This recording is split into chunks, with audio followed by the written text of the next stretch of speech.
Welcome back. आज बात हो रही है कि आपका दिमाग अगर फिट है तो लाइफ फिट रहेगी। वर्ल्ड ब्रेन डे पर यह चर्चा, तो कितना महत्वपूर्ण है आपका दिमाग, ये हमने ब्रेक से पहले जाना। क्या चीजें उसे नुकसान पहुंचा रही है, इस पर भी बात हुई, और कैसे अब इस नुकसान को आप थोड़ा बदल कर बेहतर कर सकते हैं, चर्चा चल रही है। थोड़ा आगे बढ़ाते हैं। तो पूजा जी, हमें बताइए कि क्या कुछ खास चीजें हैं अगर आप उनका सेवन करें तो डायरेक्टली उसका जो फायदा है वो आपके ब्रेन को या नर्वस सिस्टम को मिलता है।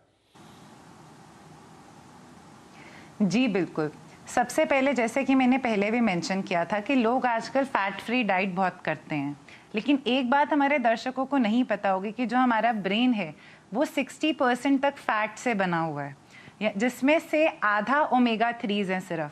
और ओमेगा 3 जो है ये एक तरीके की चीज़ है जो हमारे को अपने खाने से मिलती है, एक तरीके के फैट्स हैं। तो जब अगर आप फैट फ्री डाइट लेंगे तो आपको ओमेगा 3 भी नहीं मिल रहे, तो जो कि ओमेगा 3 आपके ब्रेन हेल्थ के लिए, आपके नर्वस सिस्टम के लिए बहुत इंपॉर्टेंट है। अब ये बात कर लेते हैं कि ओमेगा 3 हमारे को मिलेंगे कैसे।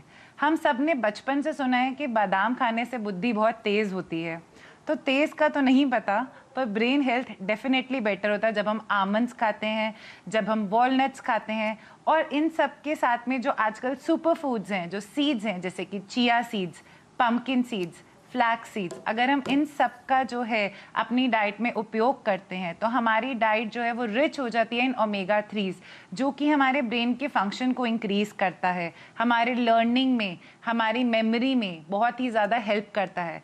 और ऑन दी अदर साइड, अगर हमारी बॉडी में ओमेगा 3 की कमी है तो हमारे को जो ब्रेन से रिलेटेड डिजीजेज हैं, जाके जैसे कि पार्किंसन डिसीजेस, ऐसे बीमारियां हमारे को होने के चांसेस बढ़ जाते हैं। तो सबसे ज़्यादा इंपॉर्टेंट है ओमेगा 3। सेकेंड नंबर पे जो हमारे ब्रेन के लिए बहुत इंपॉर्टेंट है वो है एंटीऑक्सीडेंट्स।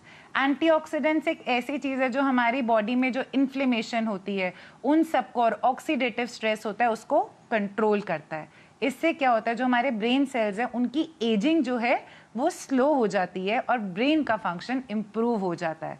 अब हमें एंटीऑक्सीडेंट्स कहाँ मिलेंगे? सेम उन्हीं सीड्स में। जब आप बादाम खा रहे हो, बस उसका छिलका मत उतारिएगा, क्योंकि उसके छिलके में सबसे ज़्यादा एंटीऑक्सीडेंट्स होते हैं। तो don't miss out on your antioxidants जब आप किसी चीज़ का पील निकाल कर खा रहे हैं। और जैसे कि डॉक्टर साहब ने कहा, आप वेजिटेबल्स खाइए, फ्रूट्स खाइए, वो भी कलरफुल, बिकॉज जो कलरफुल फ्रूट्स एंड वेजिटेबल्स होते हैं, जैसे कि ब्लूबेरीज हुए, टोमेटोज हुए, बीटरूट हुए, जिसमें एकदम डार्क कलर का आपको मिलेगा पिगमेंट, उसमें उस पिगमेंट जो होती है वो बेसिकली एंटीऑक्सीडेंट्स होते हैं, जो कि हमारी ब्रेन में जाते हैं और डायरेक्टली ब्रेन ब्लड जो बैरियर है उसको क्रॉस करके आपके दिमाग को फ़ायदा पहुंचाते हैं। क्योंकि वो एंटीऑक्सीडेंट्स, जैसे हम अपनी स्किन के लिए काम करते हैं, एंटी एजिंग क्रीम्स लगाना, एंटी एजिंग जूस पीना, उसी तरीके से एंटीऑक्सीडेंट्स जो हैं वो आपके ब्रेन के लिए एंटी एजिंग